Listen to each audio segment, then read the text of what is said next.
But if you want to count down to Okay. All okay, right.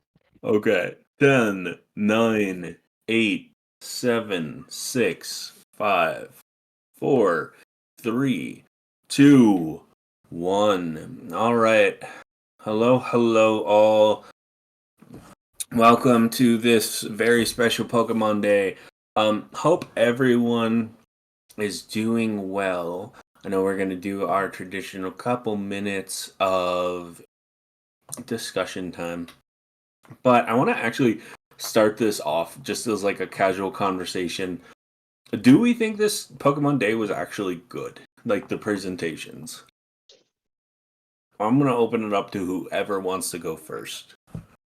I mean, I think it's more a question of what were you hoping to get out of the presentation. I think some people are going to be very happy, and some people are going to go like, "Where was X?" There's some things that we've had vague information about for a while that weren't even discussed, and then there's been things that some people are going to be very excited about, and some won't care about at all. So it was about typical for presents, I suppose. But hey, at least we didn't get Gen 10. All right. I mean, you know me. I've said this, my entire life. It's not a Pokemon Day without an announcement about Rotom phone cases. That was a joke, but no, I thought it was good. I thought the balance of the presentations was good. We got like quick little snippets of the stuff that mattered less to me personally. And we had like a bigger focus on the thing that I was really waiting on, which was the new core game. So I was happy with it. Can't speak for anyone else, obviously. How about you, I would have Gilbert? to second. Oh yeah, I would second with Bitsy that I thought the pacing went pretty well. I think they've nailed how they did the little burner reel of smaller games in the beginning, and then getting to the meat of stuff near the second half, spending more time on those. I felt really satisfied with that, and I really had no objections to anything they showed. Um, but overall, a pretty decent presents this time. I will say for the mobile stuff that like even though they kept it, short and sweet, I did appreciate that they did like those little 3D render scene thingers for them. Stuff like the Groudon Kyogre for Masters. They have the little animation thing for what was it, TCG Pocket. Those are pretty cool.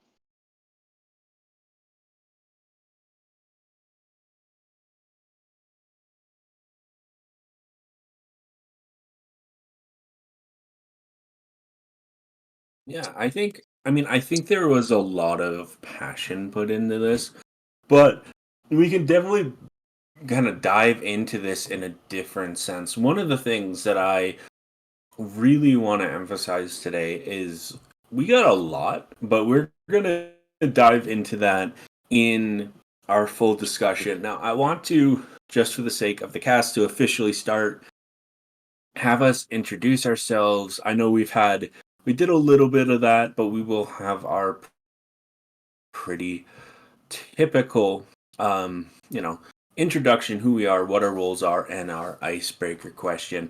I know that we had started things off, and for those of you watching, as you know, I'm Roadhawk. I am the titular host of this cast at this point. I also do the Pokemon Masters videos on our YouTube channel. Shout out if you were watching this after the stream on YouTube. But I'm actually going to throw this to Archaic first for a formal introduction, and I'm gonna have to ask you an intro question, which is actually, now that I have it in my head, Archaic, do you think that the starter choices that they had were actually good in the Pokemon Legends ZA trailer? Alright, well, hello everyone. You probably already know who I am, but I am Archaic, Bulba Garden Webmaster, President Old Trainer yelling at Old Terrier. The start of the picks, and oh shoot, should we even be using that term? Someone's going to get up as to, oh, why are you using that term when you stopped using on Bulbapedia? Anyway, I was surprised that we got two from the same generation.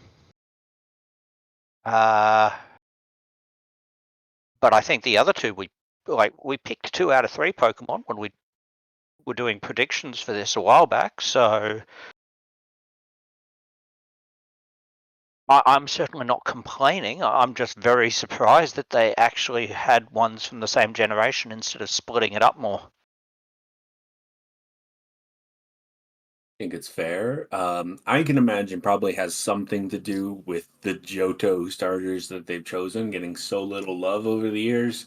But I'm actually going to pass this over to Fitzy.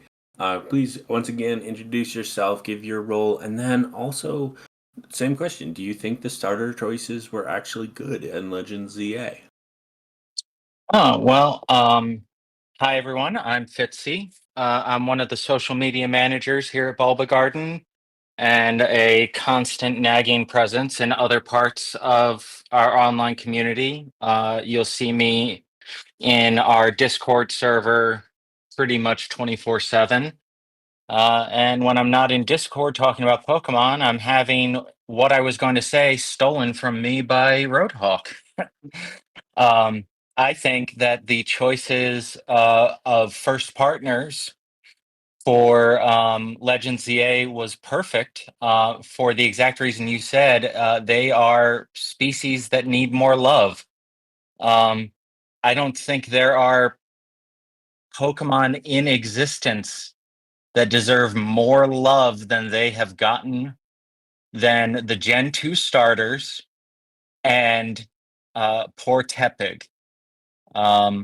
And then Cyndaquil was taken care of in the first Legends game. So we have 2 more Gen 2 starters to get some love. And again, poor Tepig. So I think they were great choices. And I'm looking forward to starting with probably Chikorita. Hilbert, how about you? Hello. Folks call me Hilbert. As my name suggests, you can just call me Hilbert. I'm a junior admin on Bulbapedia, and I like covering game stuff, Pokemon Master stuff. That's kind of my niche. And I'm glad to be on the cast today. As for the question, that is the burning question, why they would choose those 3. Um, I'm personally, I have a bias towards Tepig, so I'm very glad to see him get some love. And I think the same thing goes for Chikorita and Totodile. I definitely don't think I've seen them get as much attention in other media I've seen lately, so to have them featured there, it feels right, I think. Awesome. I just got a very important message, so we'll jump to that. But Apopheniac, can you reintroduce yourself and give us your opinion on these starters? Yeah, sure. My name is Apopheniac. I'm a junior admin on Bulbapedia, same as Hilbert. So if you see anything wrong on Bulbapedia, any misinformation, that is my fault alone. So please bother me about it. In terms of the starters, it is kind of weird. You get like 2 from the same region, and then you get like 1 different one. Because you would think it would be either they do 3 different ones, right? Or you get 3 all from the same region. And with Arceus, people were primed to expect 3 different ones, but could have been like, hey, you get 3 the Johto starters, except wait, we already gave Cyndaquil something, so now we got to put someone else there. But then you look at it as you've got Meganium and Feraligatr and Embor, you know, putting an Embor in there really feels kind of ham-fisted, you know. Well done. Well done. Boo. Tomato. Obviously. Would it be a Pokemon BulbaCast without Caps and I at least disagreeing on one thing? But Caps, I know you want to weigh in on this, so go ahead and please introduce yourself. Hi, my name's Caps. Executive. I run the Twitch and YouTube. I think that the starter choice is pretty dang good because my favorite Pokemon is one. I just wanted to say that. So did I. No, it's. I don't know which one you expected to. Are you going Thanks, to leave bro. us in suspense? Oh, I mean, like, it's a little guy on my little profile picture.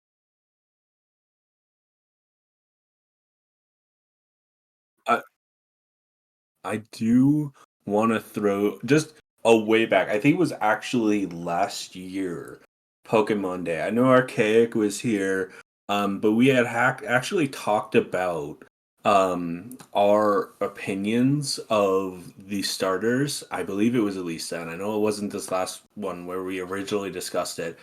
I want to give a shout to everyone who's been on the predictions cast for Pokemon's Legends ZA, because I think there is at least one cast where we talked about each of these starters in different ways. I know I have been the proponent of the French sewer gator for alligator that I desperately want to see.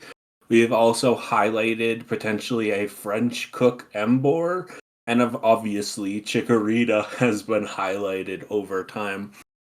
But I wanted to get out that I really do hope, especially now with Apopheniac's comment of a ham-fisted choice of Embor. I just really hope we get like the sadistic French chef Embor that I've wanted for like a year now. And sewer gator, gator for alligator. That's gotta happen. Anyways, obviously we could dive into that a bit more. I do want to just really quickly do a highlight of what was revealed today. This is going to be very quick. It will lead us directly into the mobile game conversation pretty quickly. So, obviously, we have had some information on Pokemon Sleep with the introduction of Darkrai and that. I know some people are mixed on that, as well as we have new uniforms for Pokemon Unite. There has been a brief reveal of Flapple and Appleton for Pokemon Cafe Remix, and I had to look at the notes for that because I can never remember that name. Obviously, Raikou, Alolan Ninetales, Raichu will come as a playable Pokemon in April, with Alcremie coming shortly afterwards. On top of that, for those of you who watch the cast, you know that I am a Pokemon Masters fiend, and May, Neo Champion with Shiny Primal Kyogre was announced, as well as Brendan with Shiny Primal Groudon. On top of that, all of us fiending for more Pokemon Concierge. There is officially a release time. We can expect new Pokemon. Pokemon TCG Pocket had the Triumphant Light Pack revealed. As Fitzy said, we got new phone cases, which if that is your thing, more than happy to see it. We also have Meowscarada, Skeledirge, and I can never Quaquaval revealed for Terra Raids. We obviously got Pokemon ZA News and Pokemon Champions. Yep, I read that right. So obviously there has been a lot. I might be missing a couple things. Let me double check. On top of that, though, we had the Pokemon TCG with the return of Mega Evolution, and we got news for Pokemon Go with a new Urshifu reveal. So a lot of different things, a lot of different topics that we are going to cover today. That being said, I think I want to move us into what I think is going to be, for the sake of a bad joke, um, the lighter aspect of the meal. Not even a joke. That's just bad. I shouldn't have done that. Never mind. Anyways, we're going. Let's jump into just some brief overview on the not fan games, mobile games. Obviously, my brain is tired. So I'm gonna start us off. Pokemon Go. Does anyone here have any opinions on Pokemon Go and some of the reveals around that? Was it actually good? I'm gonna start with Archaic. I mean, I'm not an active player of Go, but to my knowledge, everything they talked about in that presents was something that was already known, I think. So, fairly dull showing for Go, if that's the case. Apopheniac, do you play Pokemon Go and do you think this was anything of interest? I do not play Pokemon Go, so I really have no idea. Kind of out of left field that you do like a black and white type of thing right now. I guess it seems like a lot of the other stuff was doing Sinnoh. Bitsy, do you play Pokemon Go and do you have any interest? I played Pokemon Go a while back. I don't think I've played in probably 2 or 3 years now. Um, but I do remember one thing that I thought was worth commenting on when Go came up was the opportunity to encounter the shiny Meloetta by completing masterwork research. Because if I recall correctly, the shiny one that you can get in home right now, I don't remember what you have to do it, but you can get a shiny Meloetta through home. And I thought I read somewhere that that was the first chance to get a legitimate shiny Meloetta.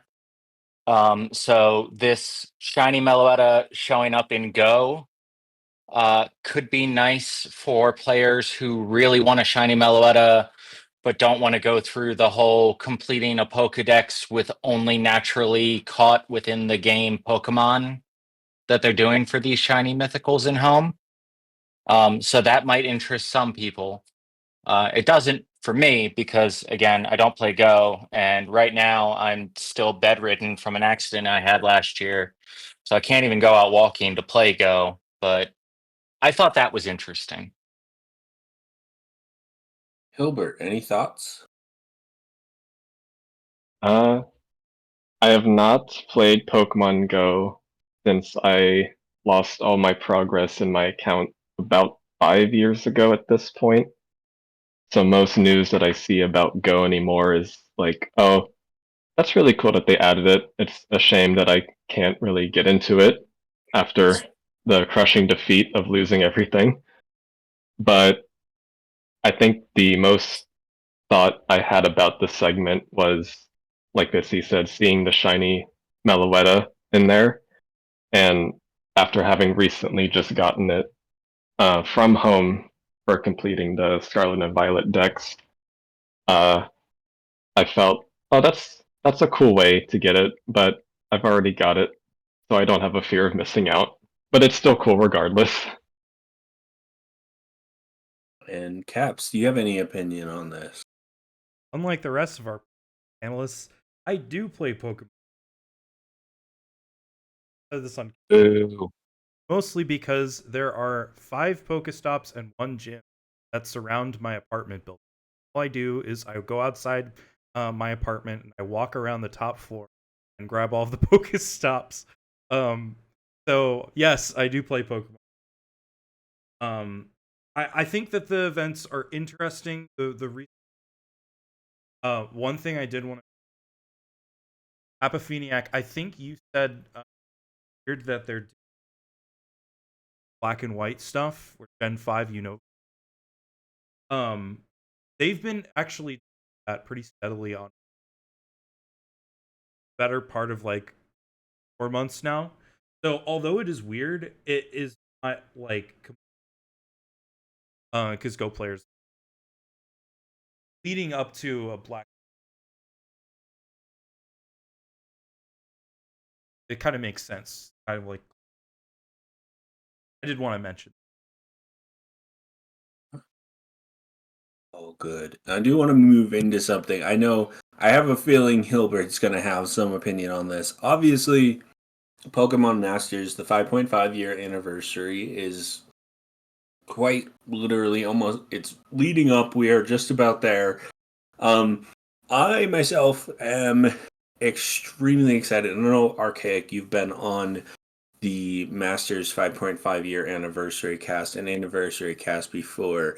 But Hiller, as someone who loves Pokemon Masters, I just want to check, what are your opinions on Primal Groudon and Kyogre finally being in the game? And I know we chatted a little bit about this before, but do you think the trainers are actually well designed?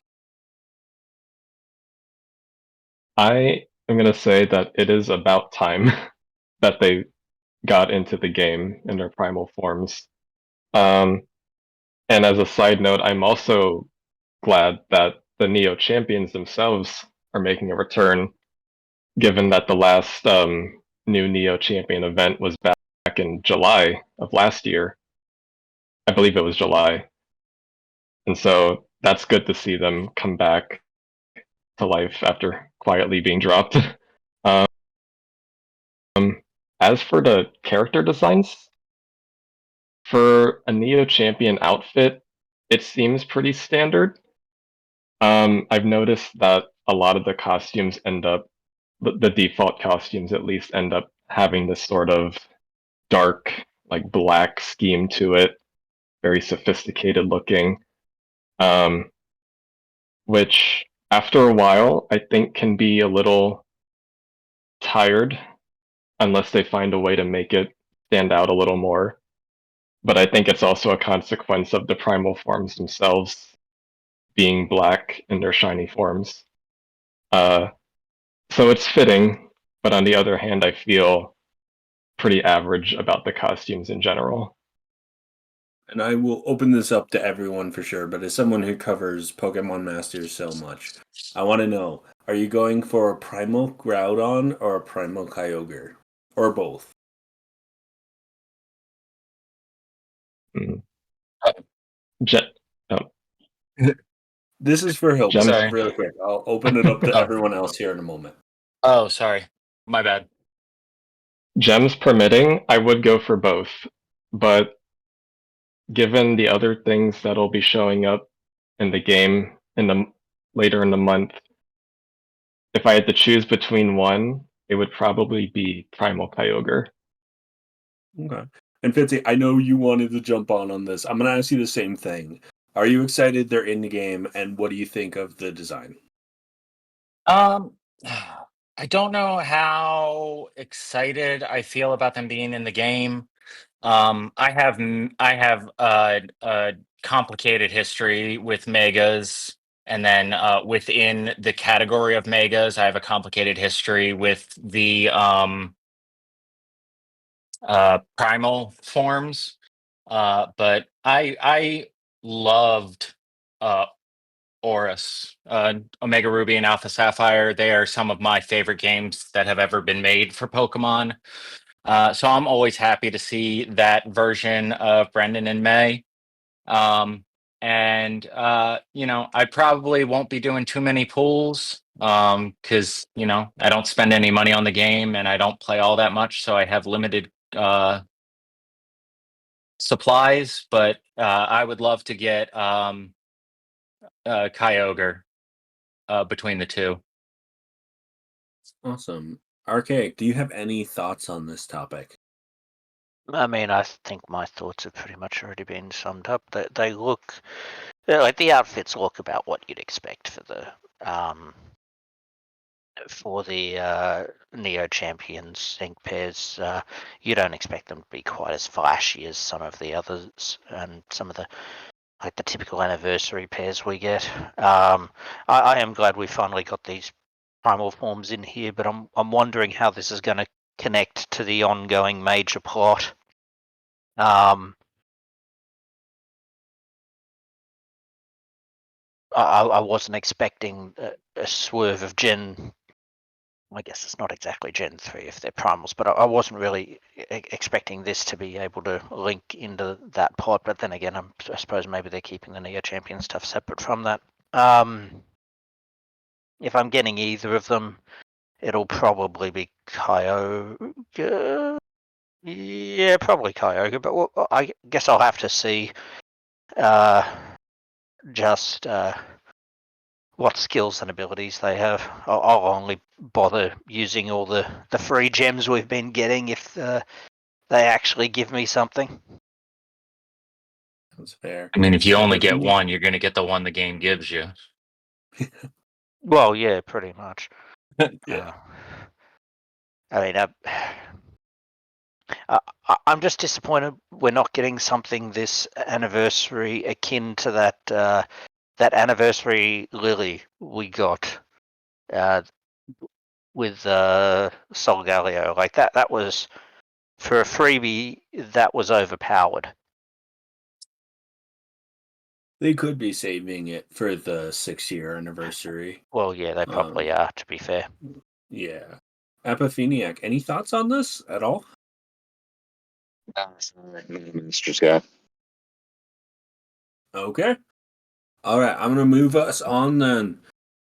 As we go, I think just really quickly, as we go, I know that Pokemon Sleep got Darkrai. There were a couple other little nods to things, but for the sake of time, I am going to move us on to some meatier topics. And as we go as well, I do encourage those listening along, share your thoughts, enjoy being part of the conversation, ask us questions because we will have time to interact and time to really dive into your questions as an audience.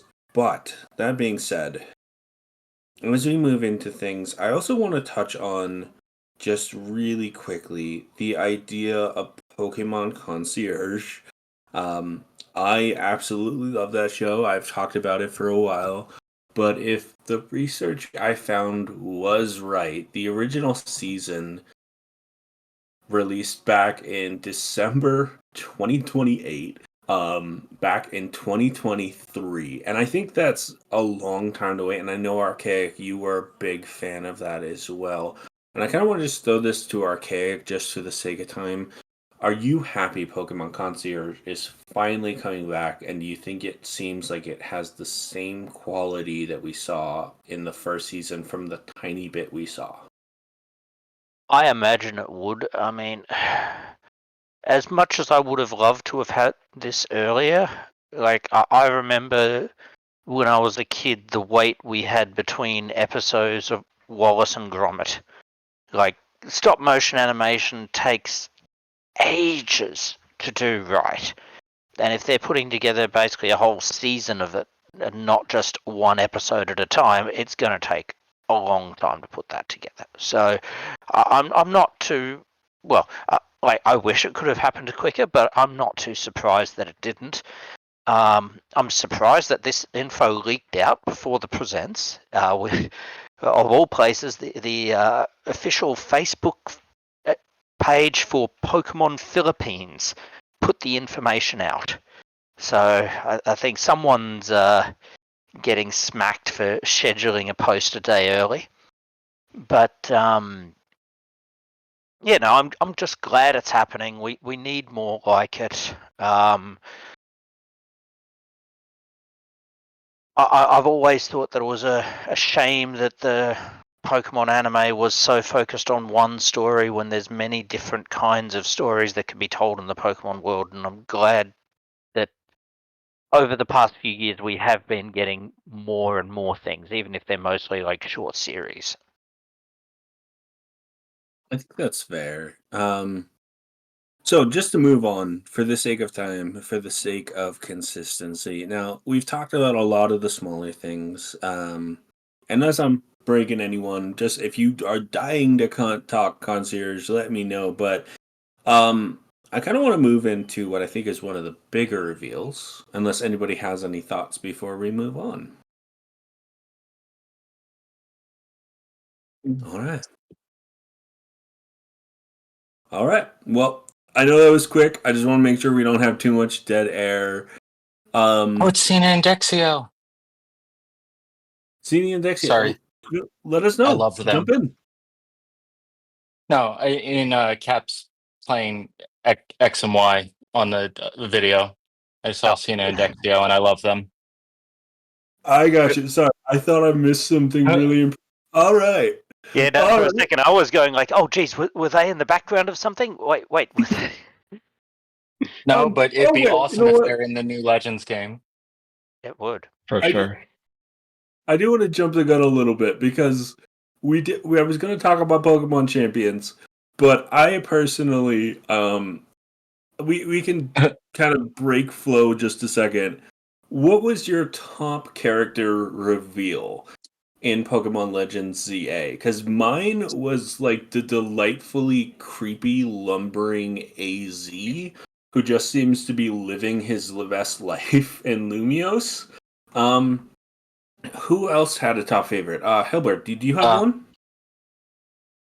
It was surprising to see AZ in the way that he was in the trailer. Mostly just because I wasn't even expecting him to show up in the trailer in the first place. You know, you would think that he would be someone that they'd save for maybe a more in-depth story trailer, but no, he's just running a hotel in Lumios, and he looks as happy as can be, and he's very well dressed. Yeah, the fact that he's eh, just like this giant, tall, creepy dude that's just living his best life is awesome. Fitzy, I can tell you were dying to jump into this. Go ahead. yeah. Well, first, I want to say, um, his name is Az, and I will go into my grave believing that. I don't. Because they called him AZ in the trailer, and it just hurt me. Like it caused me like actual like a little bit of physical pain. Um, but yeah, I was so happy to see as AZ. Um, but I I was more struck by the lack of any other returning characters. Because I think Happy AZ definitely says to me that this game is going to be in, you know, quote unquote the future. It's going to be after the story of XY, because he's not, sad homeless wandering AZ. Um, but AZ and his Floette are immortal, and they didn't show, at least not that I saw, any other returning XY characters. Um, so that was, I guess for me, the most striking character reveal was no one, because it had me wondering, how far in the future are we going? I think that's valid. Epiphaniac, do you have any thoughts on this? Who's your Yeah, I mean favorite? the whole AZ thing is kind of wild because I mean, what's he doing with this hotel? Like, yeah, I know XY had like I don't know, a bunch of hotels in all the different cities, but it's something to think about where it's like this guy's been alive for 3,000 years, right? So, if you put some money away in like a savings account back then, First Bank of Kalos, right? Compound interest, he's got a huge nest egg. So it does kind of make sense that he'd want to, get into commercial real estate, especially if there's going to be like this whole redevelopment plan. So, you guys making money moves.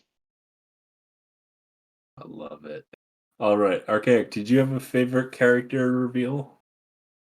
Um, Not particularly, to be perfectly honest. I'm not like. If I had to pick one, it'd probably go with Az, or however we want to pronounce his name, just because he's really the only familiar character. Like, as people have been saying, I'm surprised we haven't seen any other characters. But then, if Az isn't like a major plot relevant character for this, I could. I don't know. Like, and as you said, this wasn't a story trailer. It's possible that a story trailer will show us more plot relevant characters, but at the same time, like it feels like, yeah, that person's probably the villain, and like it feels like we probably have seen the plot relevant characters, which in and of itself is a bit disappointing. Like, I mean, come on, this can't be that far in the future. It's more like a sequel rather than hundreds of years later or anything like that. And I mean, sure, okay, I'll admit I've got. You don't know that. They have teleporters. Eh, They have little machines that Pokemon's teleport you had from the ground to the rooftop. we've there's had those that. since the 90s. Oh, sorry. Can I add one more thing to my answer, Roadhog? Go ahead. I just want to say, if that rich lady doesn't have a Furfrou as her ace Pokemon, I'm gonna burn my Switch. Yeah, Like that that lady just oozes Furfrou owner energy to me. yeah, she really does, and I can't help but think. Well, the only problem with her having a Furfrou is that she's also giving off a little bit of Cruella Deville energy. I but Okay, yeah, not every rich white lady is Cruella Deville. There are shades of evil rich white lady. but I- like seriously, where's Lysandra? Like, it doesn't seem to be that far in the future. Like, you think that at the very least, like Clement and Lysandra would be Lysander's relevant. dead. Is he? Wait, he's dead? I Did don't you remember play that. Yeah, He X-Well? did. I He played did XY, but collapse I might be himself. getting confused with all the stuff in Masters. He's so I Uh, think in Masters they kind of wave oh, you're right, he handy is dead. describe it as Hoopa being able to take from different dimensions and time. So like I know like Rose was taken before the end of Scarlet, I mean not Scarlet, Sword and Shield.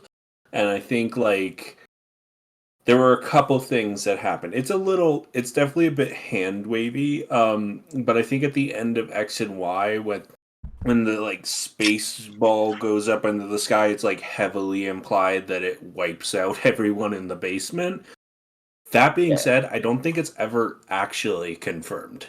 Yeah, I'm just double checking what we had on Bulbapedia. It's like a blast from the weapon destroys the building and seemingly buries Lysandra and the HQ under rubble. So, in other words, anime death rules apply. If you haven't seen the body, they're not necessarily dead. So, to be fair, then, yeah, okay, fair enough, we wouldn't see him in a trailer yet, because if he does exist, that's going to be the big plot reveal.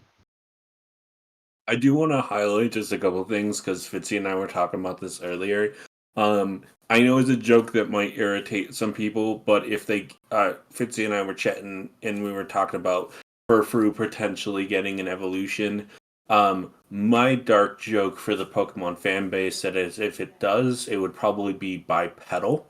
So they would give it the dog some reason to stand up. Now that I've actually thought about that throughout the day, I could totally see them having Furfrou being like some kind of French aristocrat that drinks tea or something and lives on his own thing. The other And thing I I'll want to go out highlight. there and say it right now. Mega Furfrou. Yep, that's what I was also thinking. The other thing I wanted to say in that on the Cruella Deville vibe, I just want to highlight yeah, we are gonna definitely. I know Caps and I are trying to keep things on chat. We're gonna get moving here in a second.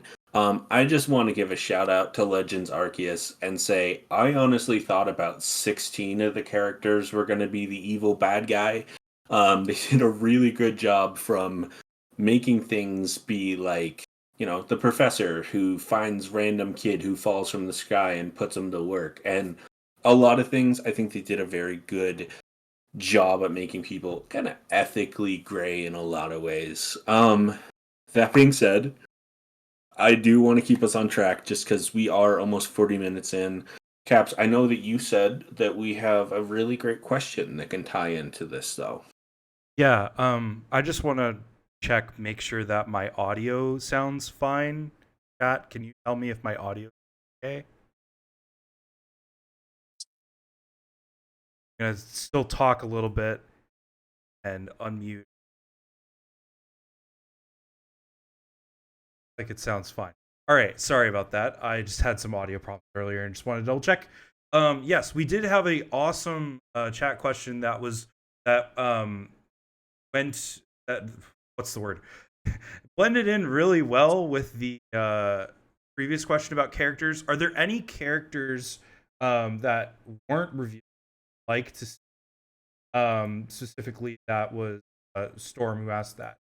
Specifically, is there anyone is there anyone that is from X and Y that we think will appear? Ooh, love that I question. haven't- Oh, I'll toss it at Fitzy for.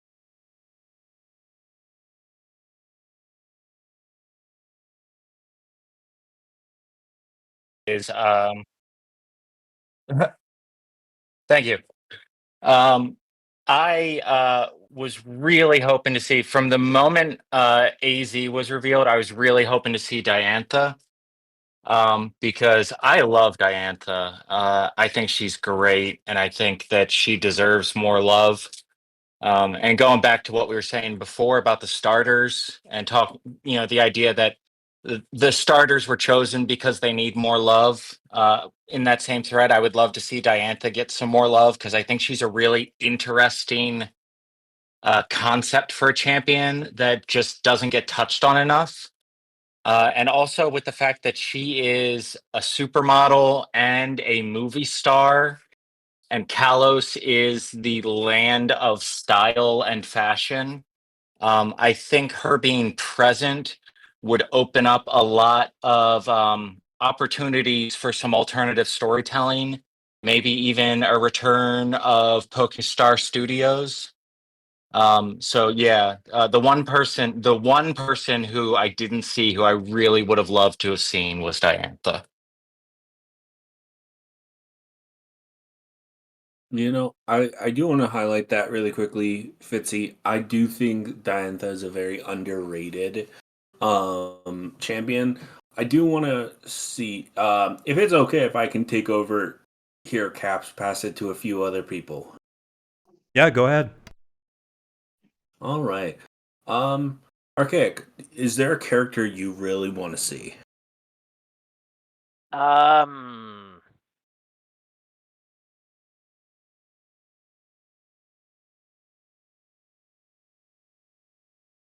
I guess if we're assuming this is happening in the same world as XY and after XY, I would actually like to see a non-Kalos character in here to give the game a stronger link to the rest of the world. Like in the same way that Legends Arceus had like our subway boss in there. We weren't the only ones who travelled back in time and got stuck there and yada yada yada. I'd like to see some characters from other regions show up in Kalos, and I'm just trying to think who from other regions would have like some kind of interest in city planning or building or something. That there's got to be someone we've had, some gym leader or elite who makes sense. I mean, just thinking geographically, probably someone from either Galar or Paldea probably makes the most sense. But yeah, I guess I'd like to have it feel like more of a living world, and to do that, I'd like to see someone from another region. I'm not particularly fussed about who.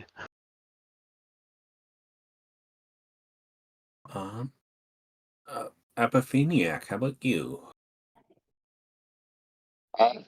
Watching Caps on stream, I think Sycamore seems like a real shoo-in. Dude lives in the city, got Megastones for our Kanto first partner Pokemon. He's a neat guy. Probably got to have a Pokedex in here somewhere. In terms of other characters who less obvious, I'll say Olympia, gym leader from Anastar City. Seems like we're kind of getting more of a sort of science techie type of vibe from the company Quasar Tico or whatever it's called. So it could be good to have someone doing a little more mysticism in there. Talk about this sundial. Maybe you can link her into Megastones that way.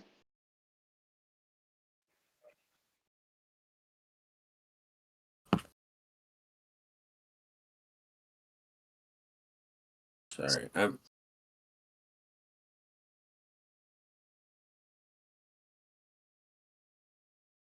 ahead, Road. Yeah, I couldn't tell. It sounded like I had some static on my end, so I wanted to make sure not to interrupt anyone because I know Apopheniac, I accidentally did that to you a couple times. Hope I did not interrupt too much. Fitzy, do you have anyone you want to see? I already answered. Okay. Well, But Hilbert, I any would like thoughts? to. I would Go like to ahead. add on top of Diantha. I would love to see the Defenders of Kalos, even if it's just a little cameo. Okay. That's all. All right. Caps, do you have anyone you want to see? I think everyone's kind of answered my picks. I think Olympia is a really good one. And Diantha would be kind of cool to get some extra lore on. I'm trying to think of anyone else. Maybe the player character's mom. The Rhyhorn Rider could be kind of fun. If it's still around. We don't know how far in the future. I'm assuming it's near future. Could be our future, who knows? But And Hilbert, remind me, have you answered? Not yet. So Anyone? I would think that given like the nature of the city, I would like to see Clement and see like what kind of influence he might have had on the development of the city. I think it just makes the most sense. And if it does take place, however many years or so in the future, he'll obviously have grown, have some more crazy things to show us. Thena and Dexio as well. If there's anything that I know them for, it's being Professor Sycamore's assistants. Maybe they're carrying on something the professor was researching. Maybe that could tie into the story somehow. And I want to see Looker again so bad, and Emma. After they briefly showed the Looker Bureau when going through the locations at the end of the trailer, uh, it just made sense that they had to bring them back. Okay.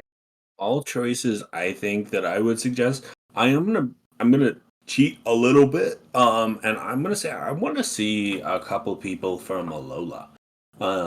I'd love to see, especially with yes, it's kind of like shoehorned in, but I know that in the original games they had the Zygarde core cells. So I think it'd be really cool to see like how or oh goodness any of the other trial captains. I've said for the longest time I think that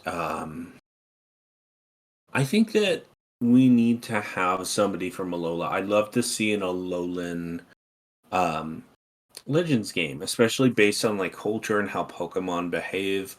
I can totally get why they are trying to correlate this to this modern era of Lumio City. But I think at the same time, it's something that I think I'd really love to see still kind of the origins of the trials and things like that, especially with the Ultra Beasts, which have in a lot of ways faded to existence, which I get.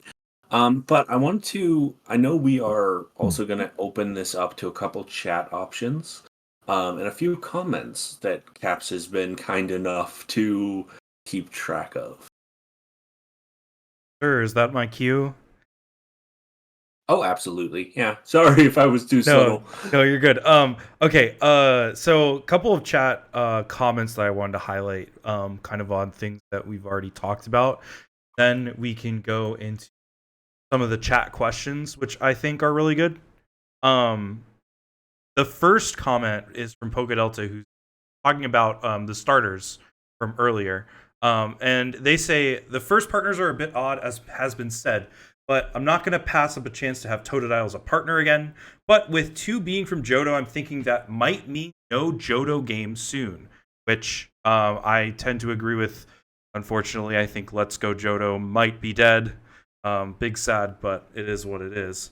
And then there have been a couple of comments from Swevin and Kasumi mentioning the relation to like the main player character and Sycamore or whatnot. And Kasumi specifically mentioned male character's hair looks like Sycamore. Maybe it's his child.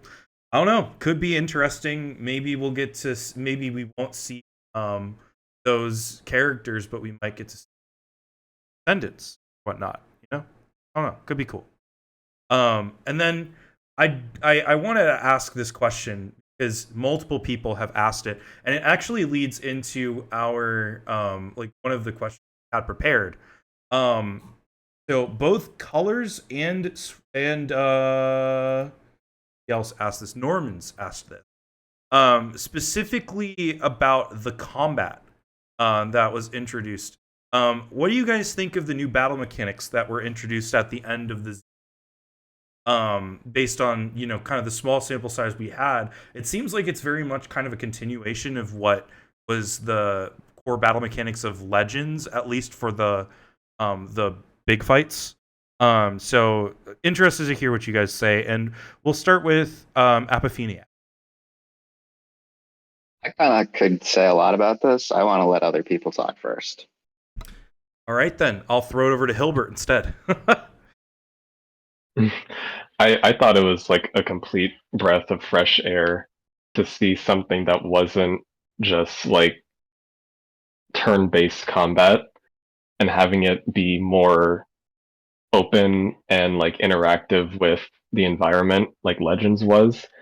That's one of the things I really liked about Legends battling is that it felt much more streamlined and there wasn't like a whole lot of dead waiting time. Like you're always doing something, you're thinking of something. The animations are pretty smooth too. And like at a first glance, I'm just super excited that we're going back into this sort of battle style. That's what I thought as a first impression.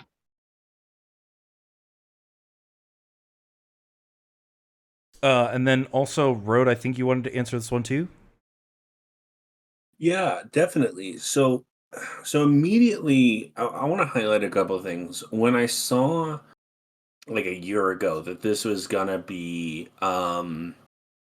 Lumio City, I was a little concerned, like that was gonna be the main map. But when I saw this, one of the things I really noticed was there is a really solid attempt to not just make the map bigger or look more appealing. There seems to be a really solid attempt to make Lumio City feel alive and unique compared to what we've seen in the past. And I saw this with like the wild zones and how they've just been like, okay, let's incorporate Pokemon into this part of town. But one of the other things that I not thought about this, which I thought was really unique and kind of ties into Legends Arceus, is a lot of people compared it to like, oh goodness, what's the game? It's like Monster Hunter, I think, is the name of the game. I don't play it super often. Where they're like Monster designated. Hunter. They're like designated monster like maps that you would go, you would find something, you would fight it.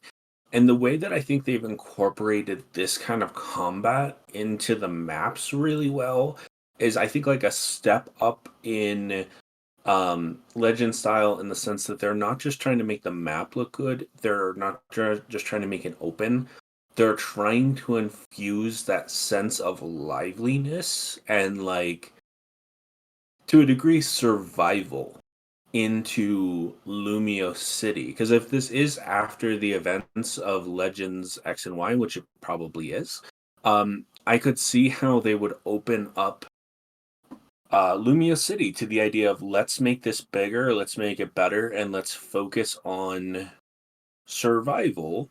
And I think that with everything they've had in the battle mechanics included, it's a really cool way to incorporate a new sense of Lumio City.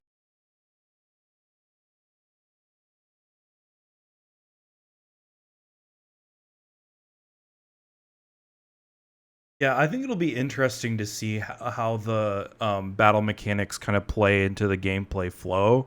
And I think you brought up a good point there, where it's like the like with the Pokemon kind of like wild zones being, it feels like there could be like it makes more sense with the combat mechanics introduced as well, because like you've got these zones where all the Pokemon can only exist, and like the individual battles are contained to small little areas too that you can just like go around and run around and attack it and whatnot. I don't know. It seems really interesting. I like the fact that there is um like I like the changes to the play styles in terms of how those work with the cooldowns. Feels very MMO, feels very Xenoblade. I like but we'll definitely see how it goes. Either of you guys, the rest of you, Archaic, Apopheniac, or Sure. all right, go ahead, Fitzy. Um, yeah. I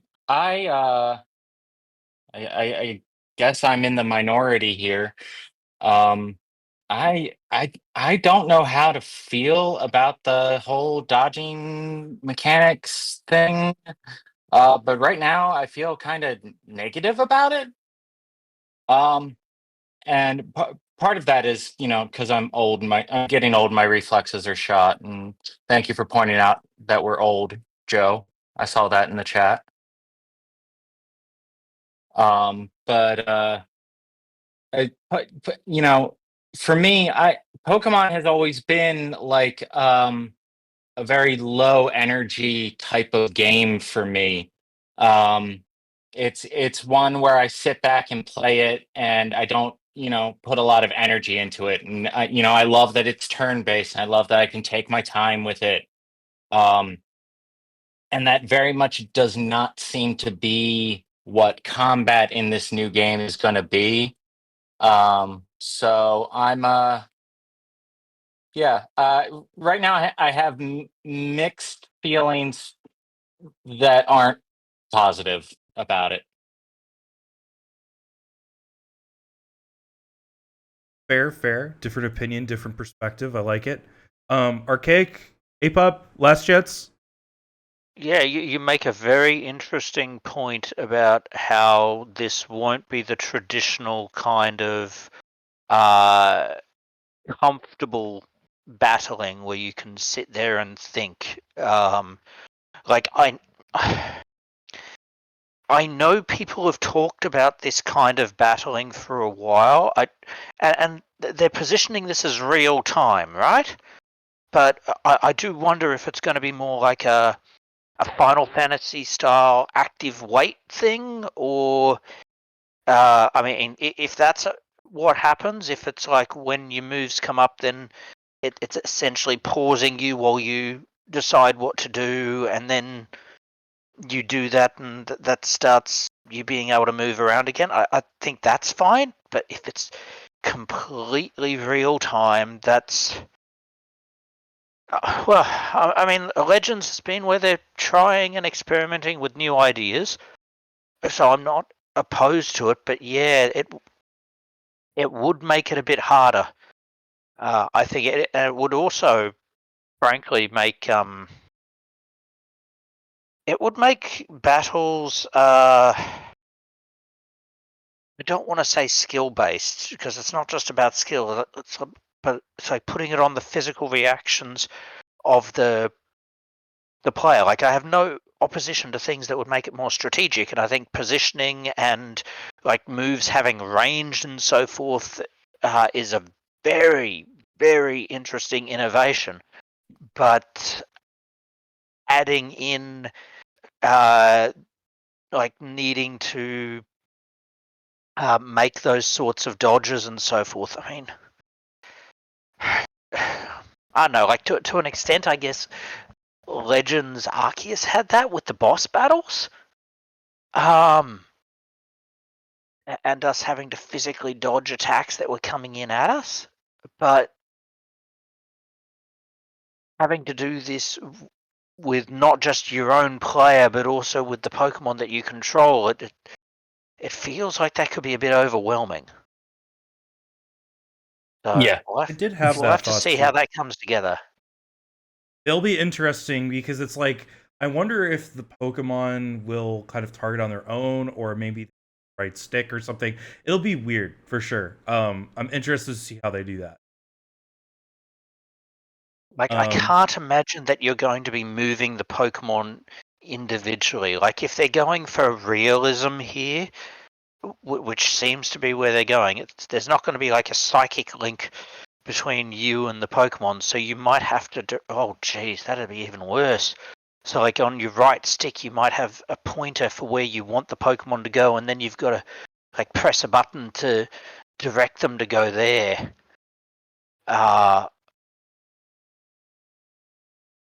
Like in the anime, they'll just say dodge, and the Pokemon moves on its own. Will we have that option?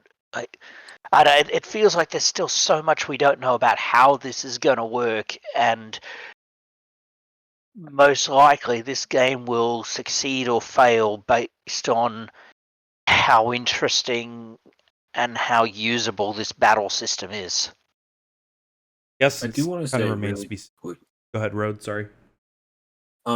I can't remember fully if I saw it, but I think based on what they showed in the gameplay, and I could be very wrong, and I definitely don't want to stop Avafiniac from answering, but I think there was a brief clip of like a Y, A, B or something button choice that popped up. It was really quick. And I think they were seeming to imply that you could choose different actions based on the button you chose. That being said, I do not have that still in front of me, and that could be a misconception. So I don't want to say that's guaranteed to be the case, but I would say if they had like a button choice that you could do in various actions, I think that would make it a lot better. I do agree with Archaic having to do things with sticks, like the right and left stick would be a lot, but it seems like there might have been an implied understanding that that would be a lot for people. I did want to give Apofeniac a second to answer as well. If you had take the mic. Yeah, there's a lot you could say about it. One thing I do think is going to be somewhat interesting is when you have turn-based games like Pokemon, you don't really, the developers don't really have to care about things like the hitboxes of, how Pokemon interact with attacks. They don't really have to care about stuff like how long does this animation take to wind up and follow through. But when you're dealing with like an action game, that's something that's very important, right? If the animation takes 2 seconds versus 1 second to finish, then that makes all the difference in the world as to whether or not it can be dodged or if it's just completely telegraphed. So in some sense, I do wonder how they're going to handle that, both with like the Pokemon animations, right? Do you standardize this across Pokemon, or do you have like faster Pokemon are able to attack more quickly? With attacks, do you try to balance it so it's like the stronger attacks take longer for the animation to execute? There's a lot of different ways you could go with that. Because usually in Pokemon, it's like, oh, well, I just taught my Pokemon Flamethrower. I guess I don't need Ember anymore. But in a game like this, it could be, oh, well, Ember takes 12 frames to execute, and Flamethrower takes 112. I want to be using Ember to get the quick damage. A lot of different ways they could take it. Yeah, I'm just playing the segment of that extended look trailer over and over, and like when it looks like Totodile here moves when the player moves. It doesn't look like he's being controlled. It's like there's a bit of delay, and Totodile's going, "Oh, you've moved over there, so I'm gonna move."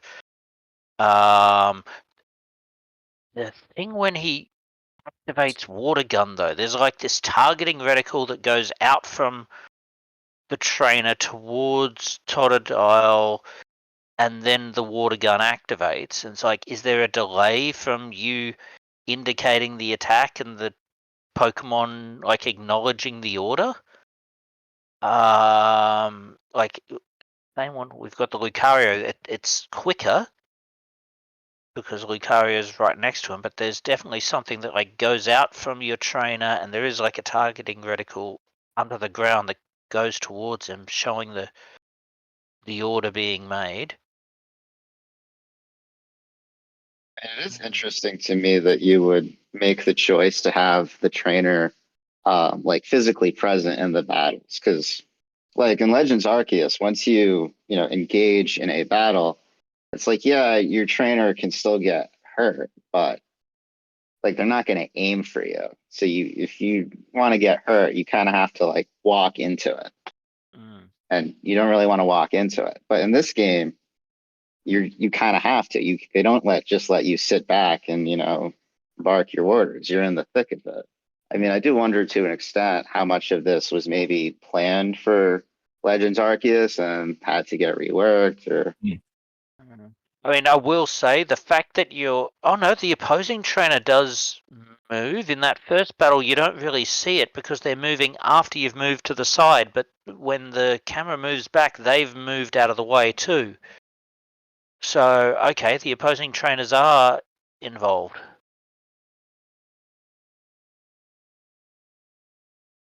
So I hate to be the bearer of bad news, but I do want to get us moving just for the sake of consistency and flow for our time, because I know this could go on, and we are actually planning a Legends ZA breakdown here shortly. I do want to break into this, and Fitzy, you've been real patient and you've been really kind. So I'd love to throw you like an individual question if you're okay with that. Sure. Awesome. So I just want to, and like, I'm gonna give you a coveted question because you've just been doing great. Everybody's been doing great. I just want to give you a spotlight. Do you think the Mega Evolution in game actually looked good? Like, was it aesthetically pleasing? Is it aesthetically pleasing? Yes. Um, there was so much going on that I don't remember it standing out. So I guess it looked good. Um, but part of that is like anyone who has is a regular watcher of Bulbacast knows that I have an unhealthy obsession with Kalos. And so I think I've always seen In my mind's eye, I've always seen Mega Evolutions looking like they did in that trailer. They always look great to me, and so I was like, yeah, of course they look great. That's how Mega Evolutions look. But I was a little bummed, but not surprised that there were no new ones that they showed us. I actually just wanted to double check real quick that I think they only showed ones that were in X and Y in the trailer. I don't know if that means anything, but No, there if were a couple there was Altaria and Sableye. I didn't see Sableye, It might have been on the because website, I but okay, because I saw Gardevoir and Lucario, Charizard, and Gyarados, and I know those were all in X and Y. But yeah, I thought they looked good. And I am really excited for Mega Evolution to return in a game that hopefully will have no multiplayer gameplay. If it's anything like the last Legends game, because I hate Mega Evolution in multiplayer Pokemon. And I'll leave it at that. Yeah, I think, that might be a mixed opinion, but I think it's a valid one nonetheless. I've never been the biggest competitive player. Um, I don't think I ever will be. I don't have the time or the emotional energy. Um, but I actually, on a basis of just time, and I want to make sure everybody can truly shine. So I'm going to send everybody a couple quick questions, one by one, um, just to really help us kind of understand our own individual talents here. And this does tie in to the gameplay and things, and I think Archaic, especially as someone who has so much knowledge, I'd like to pivot a little bit into the idea of accessibility in the games. And I know we've talked a lot about Legends Arceus, but I just want to give a special shout out. So we are getting an official new language. The regional languages in, I believe, it was the card game and a few other things is going to be up to 9. Um, okay, you probably know a bit more about this than I do, I would imagine, being you. But do you think that this is a positive direction for Pokemon in general? I mean, unquestionably, they're like everyone should be able to play Pokemon in their local language. Like my only concern, as far as accessibility and languages go, is that so many years ago with the Pokemon trading card game, it used to be you could play basically any card purchased from anywhere in the world in tournaments anywhere in the world. So long as you had the official translation of that card for your local language. And that was blocked quite a long time ago.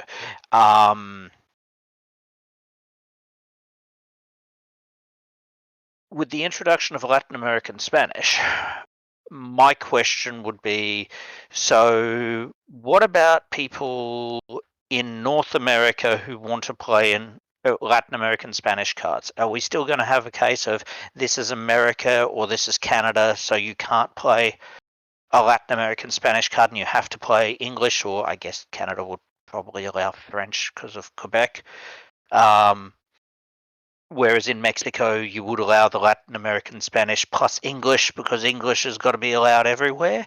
Like, I would like to know how they're going to handle that, particularly because there's a possibility I might be moving to a non-English speaking country at some time in the near future, and I have to play those cards. That could be a bit awkward. Um, Yeah, I think that's fair. I do want to really quickly, if you watched the predictions cast, we did have someone on. So we had Death, who was able to provide a great degree of insights. And as we go, I just want to welcome Death for the last bit of this cast. And Death, I know that you have heard some just now, but the question I'd like to ask you, especially, is, you know what? We're gonna do one off the cuff because you just joined. Death, do you think in the Legends ZA reveal this Pokemon Masters Day that they are implying that AZ, or as Fitzy prefers, is going to be a fueling source of the evil team in some way or another? That's a really interesting question. I didn't get that vibe from him at all. I thought he was going to be kind of the the helper of the game, if you will, kind of the go to this guy for information kind of NPC. All right. I'm hoping for that because Happy AZ, as I said several times in this life, not this life, well, yeah, at this life and in this cast, makes me very happy. I love the fact that he's creepy, shambly, but just absolutely happy, and I think he deserves that. So for the sake of time, I do want to send. Um, oh, jeepers, lost my note. I want to send a question to Hilbert, just for the sake of making sure that you get the shine. And Hilbert, I just want to ask you, as someone who knows a lot about these games, hasn't played all of the side games, do you think that, and this is going to be an unplanned one as well, do you think that this style of game, or that the Legend series in general, is meant to break the norm of what has traditionally been Pokemon for so long? I mean, if it's anything like how Legends Arceus was when it was first revealed, then I absolutely think that this is meant to be something to kind of break the mold of what's already been established. Um, whether that's a good thing or a bad thing, that's really up to like the fans. I think after hearing some of the feedback on here, especially like in terms of the battle mechanics, um, how we're going towards a sort of like live battle system with spatial positioning and all that, and more of a focus on timing. Um, that's something that I find to be very refreshing for Pokemon, but at the same time, the implications of that for just casual play, um, that could also pose some sort of a challenge. So I think it'll be a mixed bag for sure. I feel like I would like it personally, um, just because I like to see new things being brought into the Pokemon scene. Uh, and I think that it would benefit the community to have more footage of these mechanics, hopefully in the near future, so that we can kind of uh, get a better understanding of what we're dealing with. But I think in general that this is a very healthy direction in some way. And I'm going to pass it back to Death, and then we're going to move on to something else. But Death, you just joined, so I want to give you some spotlight too again. Appreciate it. Yeah, in terms of the future of the franchise and the differences of the Legends games, I definitely think these were kind of an experiment and a very successful one at that, to see how could we make a game that is different but still Pokemon.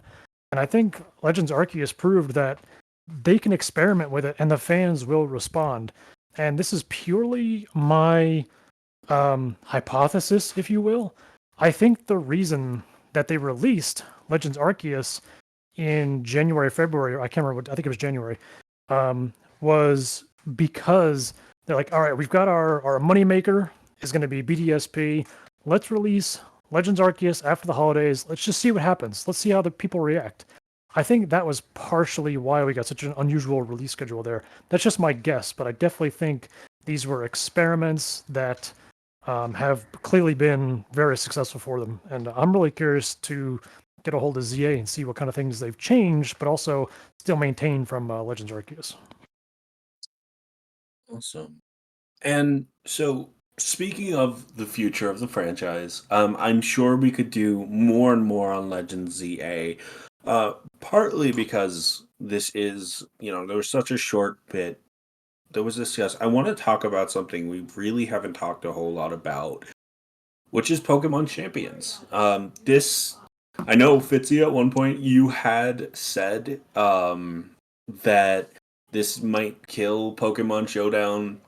I know there's lots of different opinions on this, from this being potential models being used in Gen 10, and I know Archaic is very vocal about the fact that Gen 10 could be coming very soon, especially with the 30th anniversary. But Apopheniac, I would like to throw the first question at you if you were comfortable with that on this topic. Yeah. What exactly is the question? Sorry.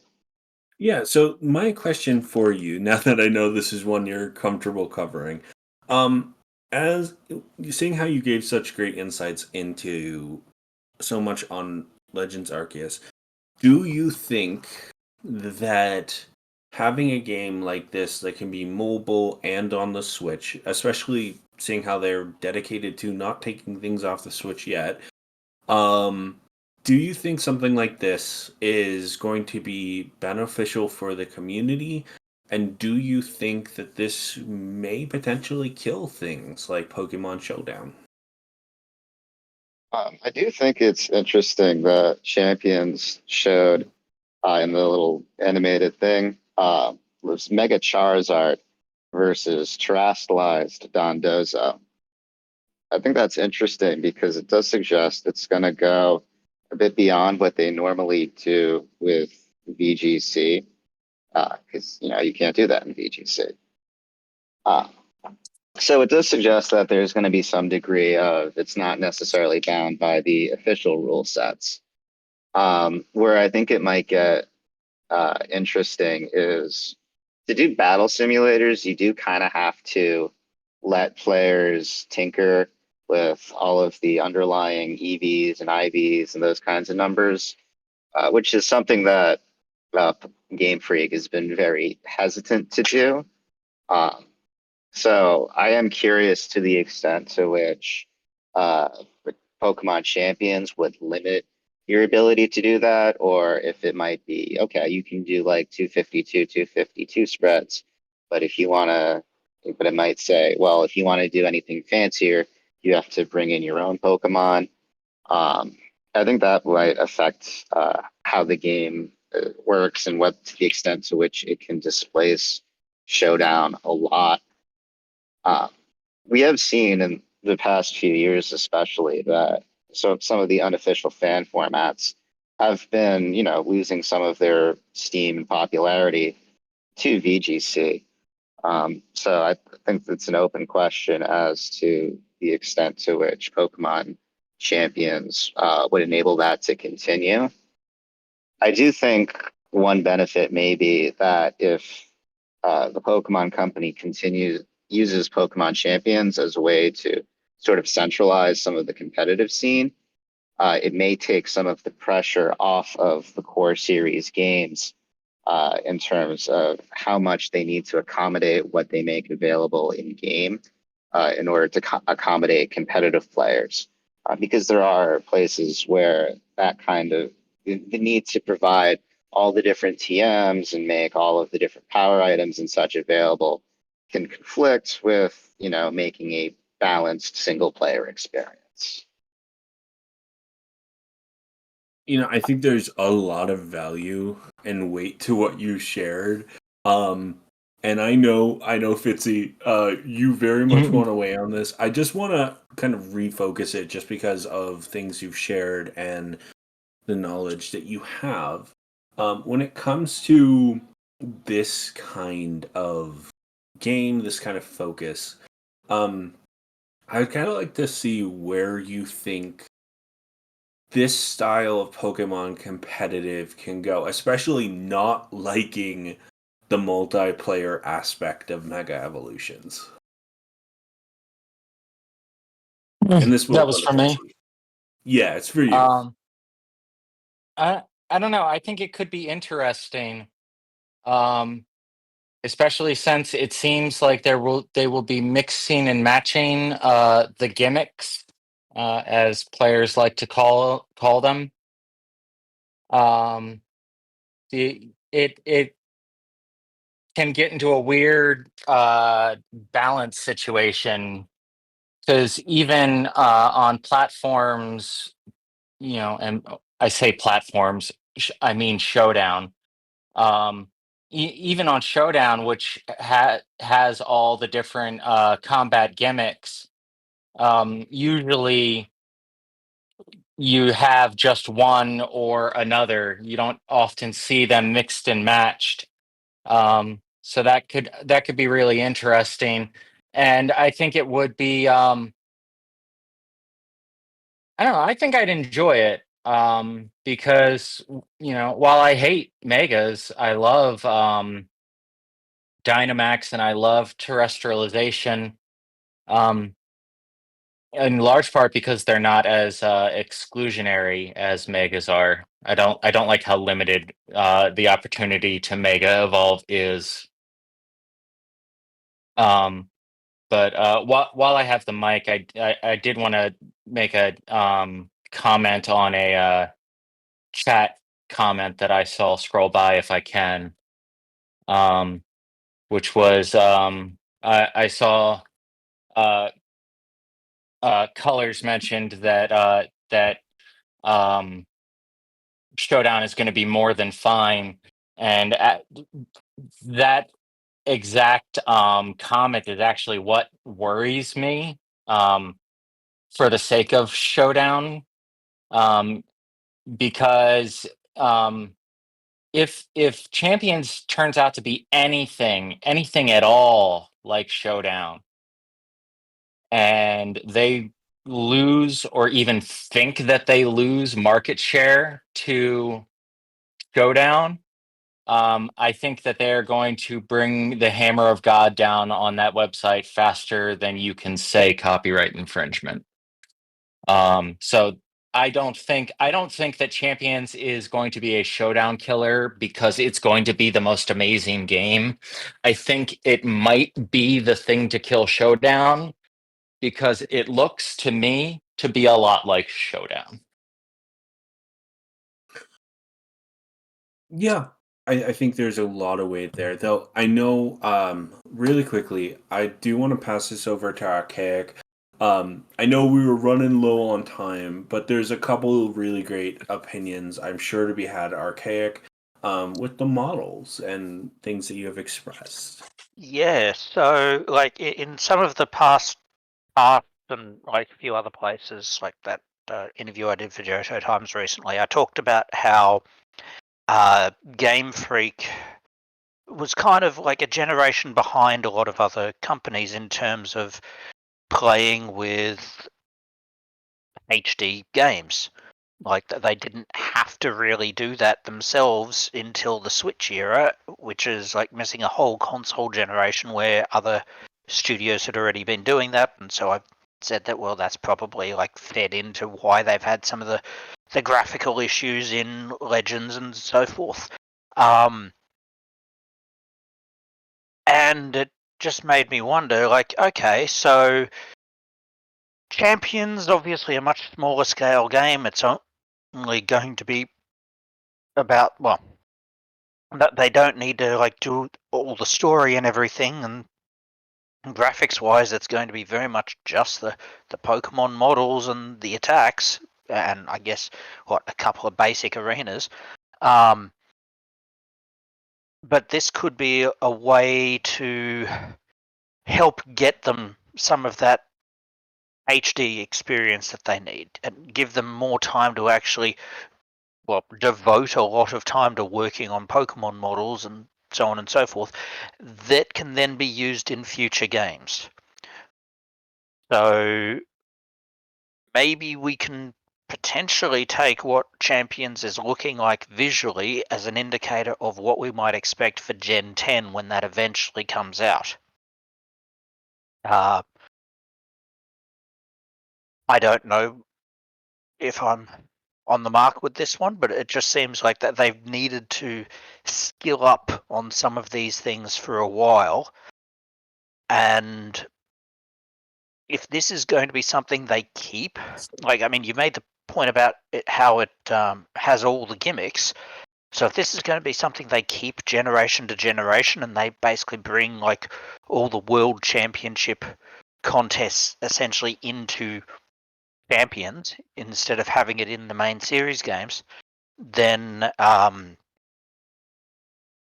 this could be something they do to keep everything up to date and to reduce their overall workload. Yeah, I mean, there's a lot of truth there. I actually really like the model idea. I think it can be a great way to, like you said, test out the next generation. Um, there's been a lot shared. I was originally going to go to Hilbert, but I know Death. You said you had a really strong correlating idea. I want to highlight that real quick. Yeah, I'm gonna make this quick. Is I agree and disagree with Archaic on a lot of stuff about Showdown.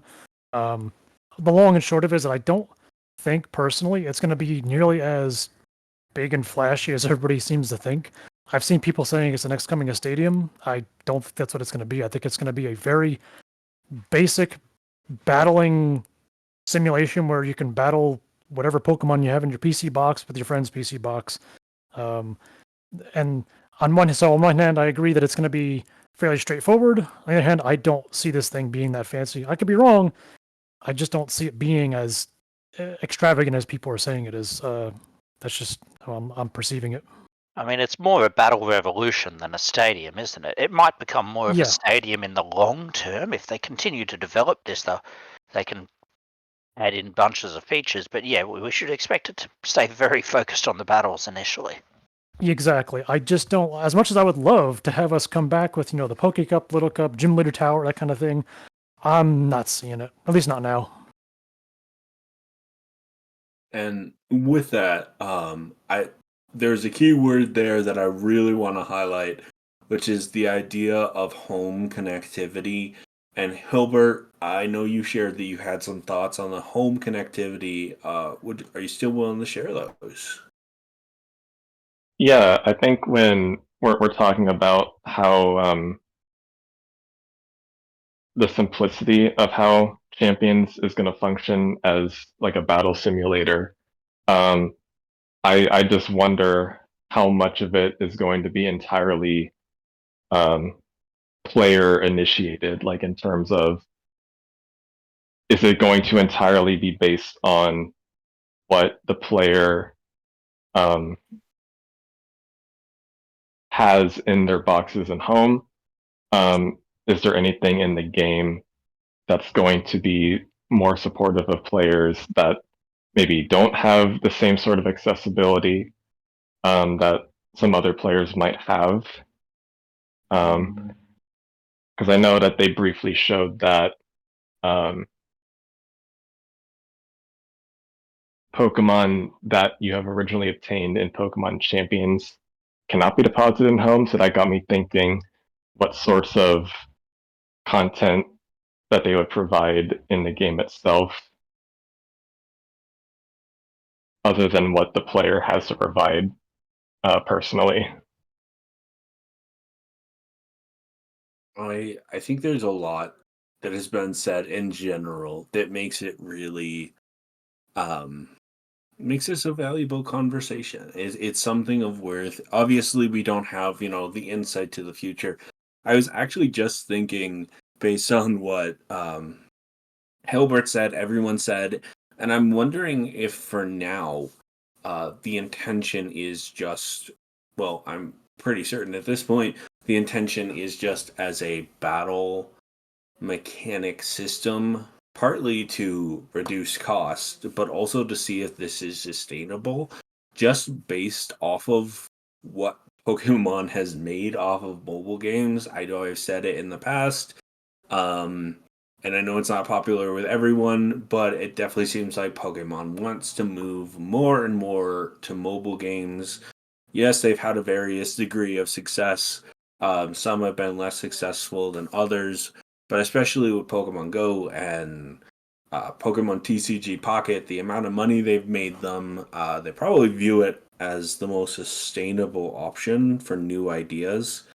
That being said, we are just about out. And I know for those of us who have been listening, watching, we've done a little bit of a new thing here, trying to figure out how to try to give some designated questions to really help our cast shine. But at the same time, we want those watching on the live stream to shine as well. So Arcano Caps, we're gonna open that up.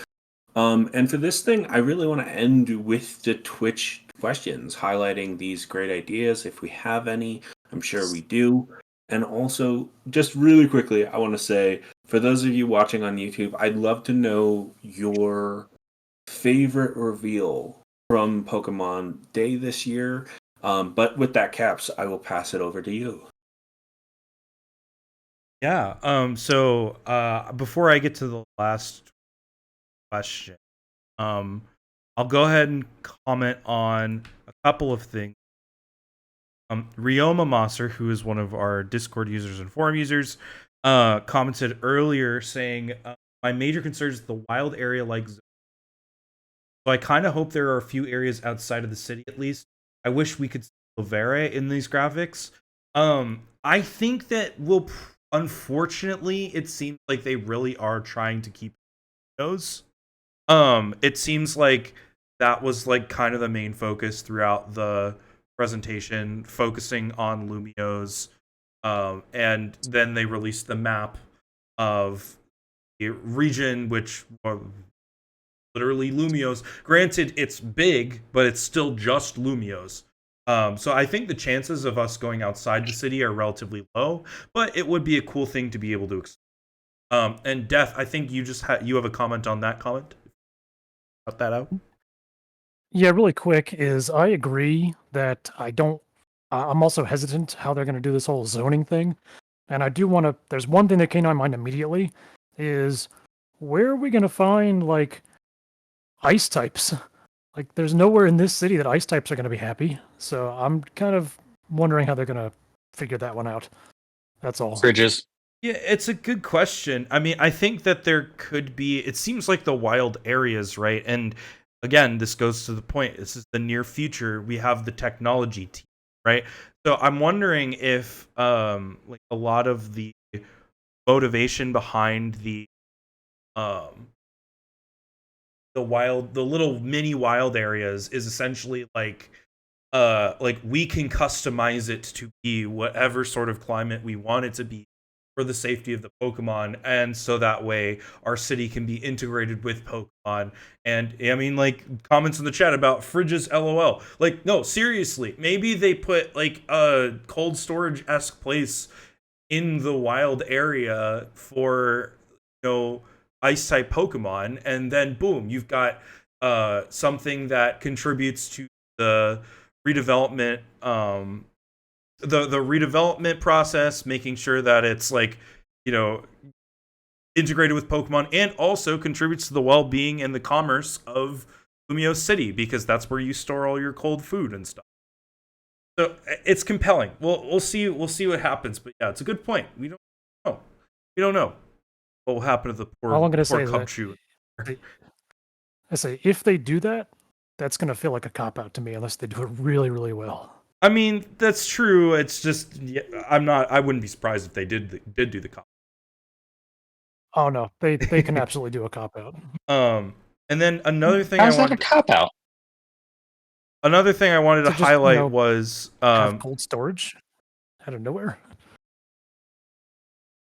Another thing I wanted to quickly highlight was Kasumi's message, which I think Archaic mentioned something along these lines at the beginning of the cast, and I agree with him and her on this. And it's in the end, I'm glad we didn't get a Gen 10 announcement. They're keeping their word and on taking more time to develop the core games.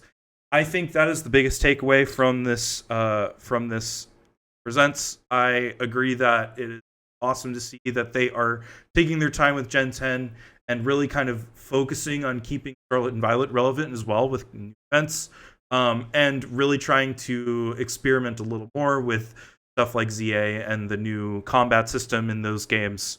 So yeah, we'll see. And then the Twitch question. That's right. This one comes from Swevin all the way back, and I think we touched on this briefly, but I want to get your thoughts on it one more time for anyone who may not have given theirs earlier. And it's specifically around Looker, Emma, and Annabelle. Annabelle, sorry. Do you guys think they'll have any roles in the story?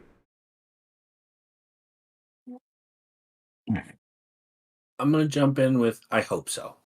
Fair enough. I think it would be really cool to have a designate I'm gonna be honest, the game mechanics are cool. The areas, I like them. I think there's a really cool technological aspect to them. I think there's a lot really cool. Please allow us to investigate buildings, not just main story buildings. There's so much shame and so much unhappiness that I think can happen if you create Lumio City as the main map and have essentially a Scarlet and Violet issue where you can only go into like 4 or 5 stores in a town when you have so many cool looking buildings. I agree with all of that. Me too.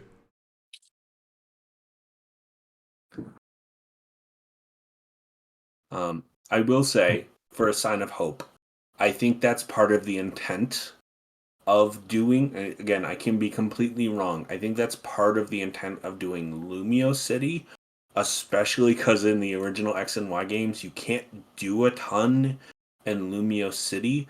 I genuinely wonder if they're trying to be like, hey, we want to make Lumio City shine. Here are the cool things that you can do in this city.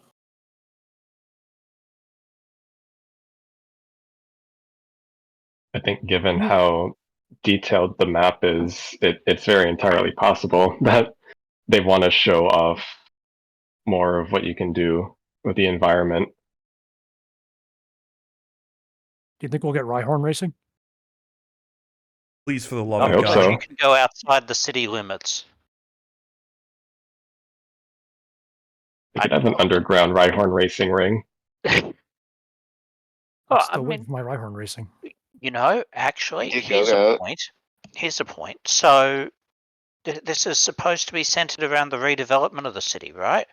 Do we know anything about if there could be city building elements in the sense of us directing what gets placed where and what actually gets placed at all?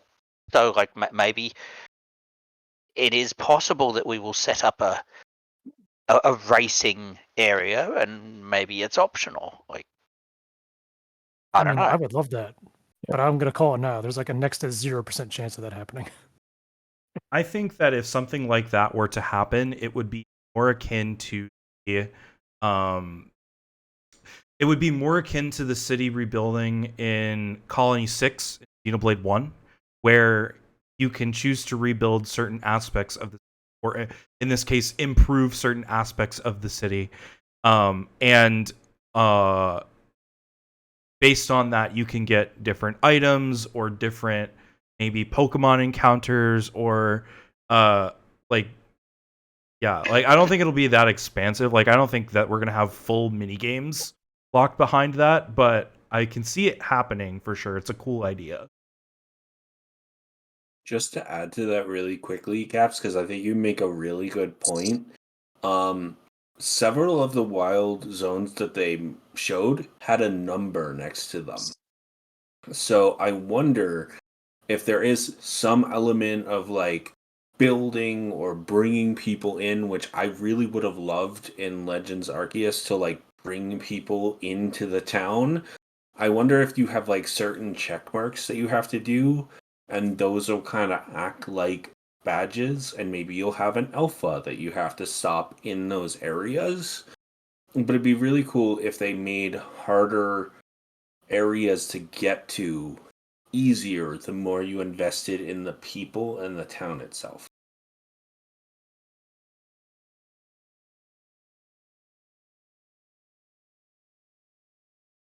Yeah, I mean, we'll see.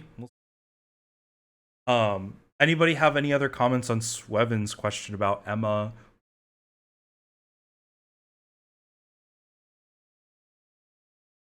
I mean, it'd be good to Oh. see them. Yeah, all I can say is they showed the Looker Bureau in the trailer. So if Looker's not in the game in some capacity, I'm gonna be really upset. And Emma was left in charge of the Looker Bureau in the post game of X and Y, so it would make even more sense for her to have some sort of influence or appearance. Yeah, that's true. Quick question: have we talked fashion? They didn't really Uh, show anything about fashion.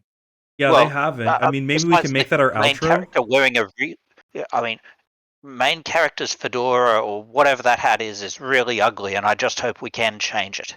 Is all I really want to say. Wow. I liked it. Ooh. I hated I it. will actually say I think that will be a great Legend ZA breakdown as we get closer. I think I love the idea of fashion. I can get stuck on that, especially in the Pokemon universe for a while.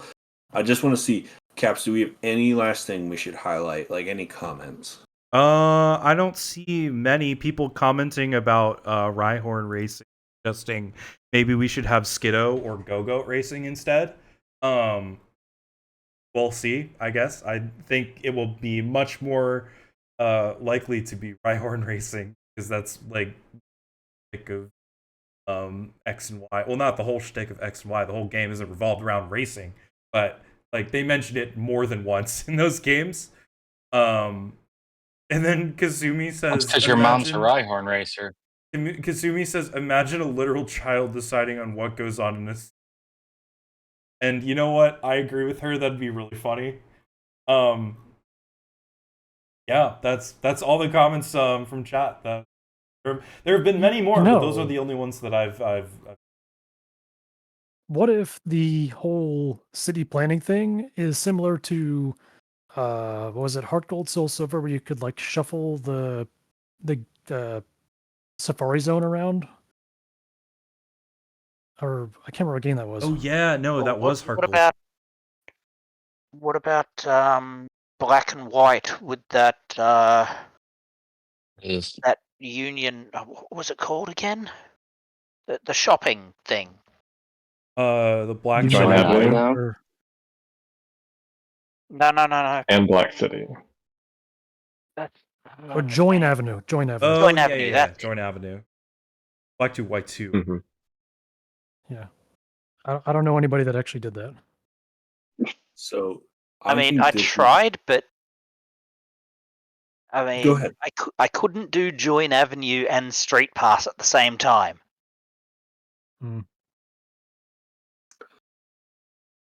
Your wife did. Kasumi.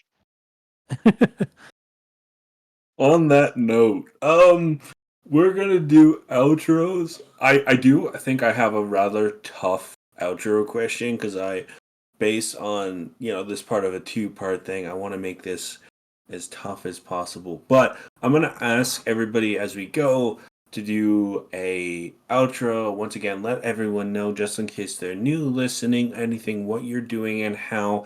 But as I was searching, trying to be diabolical, or at least a little bit mischievous, I was trying to find Pokemon that are returning in Pokemon's Legends ZA, in particular for potential new evolutions. And I know we have some bug boys on this cast who want Gen 2 Pokemon to desperately get some love.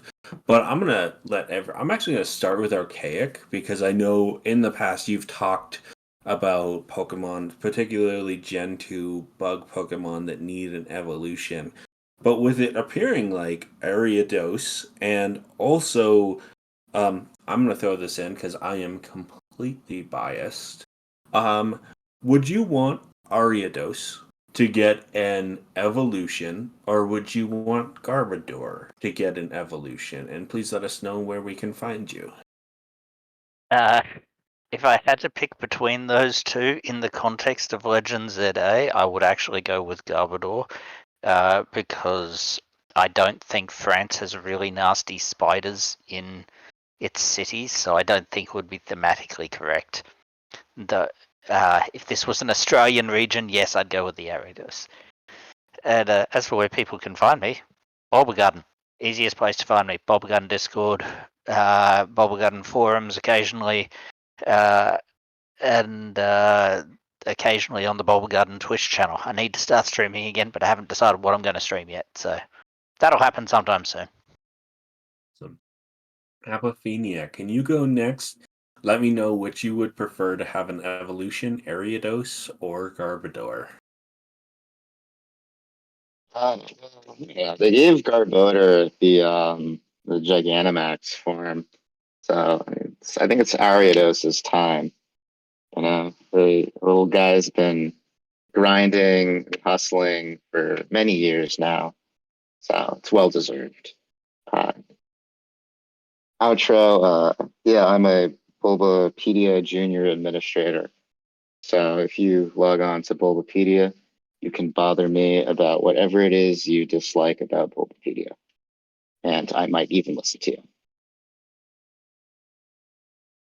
Bitsy, where can people find you, and which of those two deserves an evolution most? Well, I'm going to give the nerd answer of saying that Ariados, which has a base stat total 74 less than Garbodor, deserves an evolution. And also because Garbodor is the personal Pokemon of Misty, my sitcom nemesis in the Bulbagarden Discord server, which is where you can find me most times of the day, although the work that I do for Bulbagarden is as one of our social media managers. So you can find me on the meta side of things, taking care of Facebook and Instagram. Hilbert, where can people find you, and which deserves an evolution most? You know, as funny as I think an even bigger pile of trash for a Garbodor evolution would be, I think Ariados could also have a little more love. I would really appreciate that so much. I'm also a junior admin on Bulbapedia. That's where you can find me most of the time. I'm also on the Discord for Bulbagarden, and I can be contacted anywhere there if you so wish.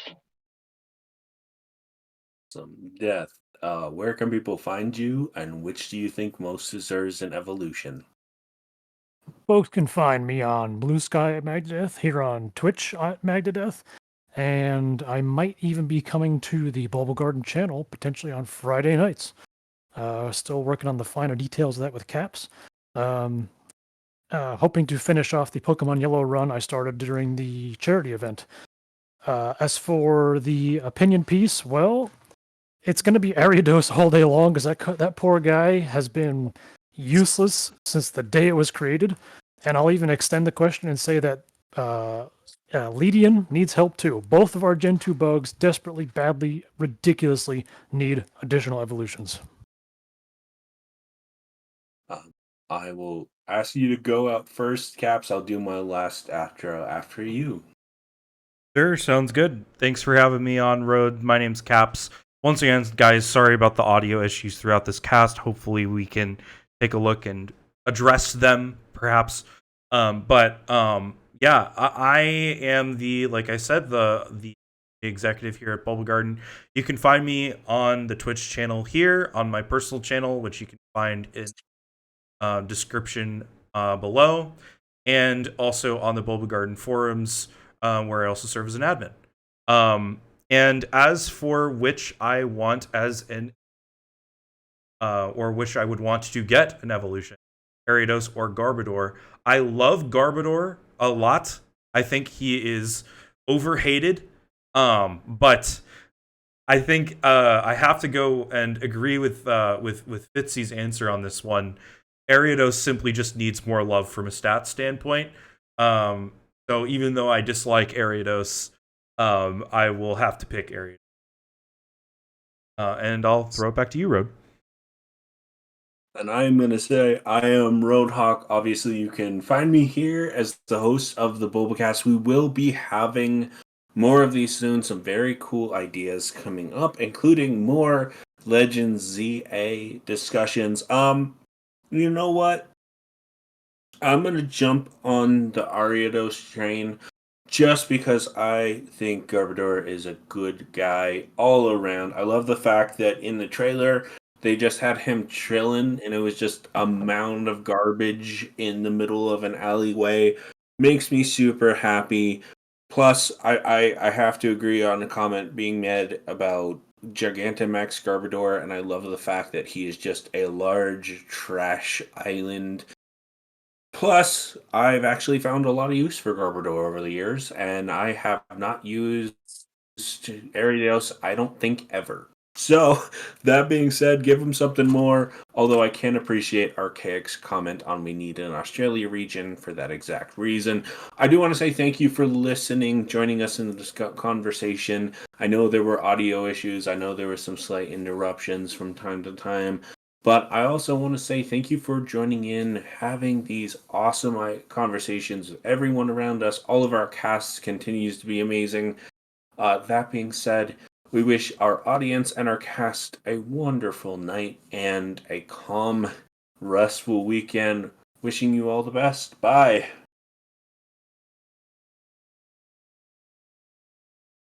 Here's and the recording is stopped. But I will mention for those of you in chat on stream, don't go anywhere. I will be continuing stream after we wrap things up here in the channel. But yeah, stay tuned. I'll be doing more Caps Lock tonight, so don't go anywhere.